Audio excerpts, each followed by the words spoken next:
Okay, so we're in my kitchen, and this is what is at the green markets right now. This is what the farms have, as in nothing new. This is all last season's crops, right, that have been stored. So root vegetables, apples, but I'm gonna mix it up today with that fresh wild green pesto of ingredients that I just picked in the field, which is awesome. So this is kind of this is how I am at least hoping to give a new twist to these root vegetables until the first spring crops come in. I'm getting hungry. Okay, so I'm gonna cook.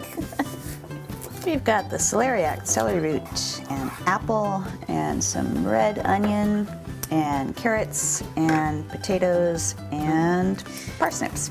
I'm gonna toss these up with a little bit of oil and roast them in a 400-degree oven, just until it starts to show like a little brown on the edges.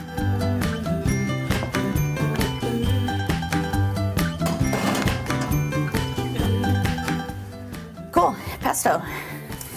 Okay, so here are these wild edible greens that we picked, and I'm soaking them in a bowl of water. So I'm gonna wash them off. I also dug up some of the field garlic, and I wanna use a little bit of the bulbs because it's a stronger garlicky taste. And then I'm gonna give them a coarse chop and throw them in the blender. And I'm gonna put some walnuts in. Sometimes I take the time to toast them, sometimes I don't. I'm being lazy right now, so I'm not.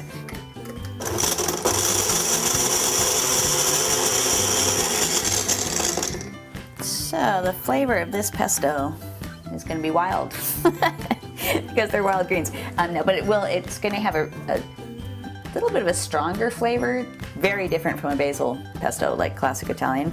It's going to have that garlicky taste because we've got garlic, mustard, and field garlic in there. It's going to have a little hint of bitterness, but that's a good thing for this recipe, coming from the dandelion. And I have no clue what the bishop's elder is going to do because I've never included it before. I'll let you know. We'll see.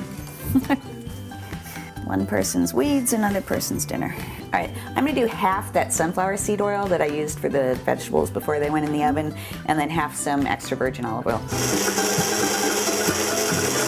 That's starting to go. Nice and bright green.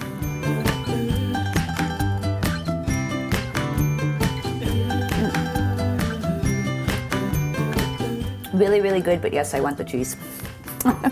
This is some grated Parmesan. I'm just waiting for the apple and root vegetables to be roasted, and then I'm gonna toss them with a little bit of this, serve it up nice and hot, and good to go. It needed the cheese. It was really good. Okay. So I'm thinking these are done. They are, because I can see they're starting to brown. Okay, so I've got this nice bright green wild foraged pesto that I'm gonna spoon over the roasted apple and root veggies and toss the whole thing up. And you wanna do that while the vegetables are still hot. It'll soak in better. Really wanna get everything coated with the wild greens pesto. So we've got kind of a sweet savory mix happening here. And I just want to point out, like, the recipe is so simple. The part that's not so simple is you have to go out and forage the ingredients, but that is also so fun. You get outside. I love it that I live in the city, but I get outside and I'm out with the plants and everything. And like, where could you buy this? You could not buy this, right? The only way to do it is to get out there and forage. I'm going in.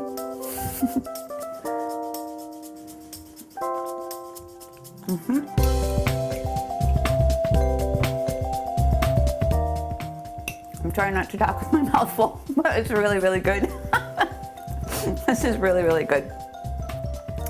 And it does not taste like the same old root vegetables and apples that I've been eating all winter. This has spring on the winter food. Nice. So this meal is absolutely perfect for the time of year it is right now.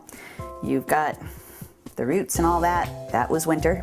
You've got the wild greens. They're just starting to come up. Just the beginning of spring.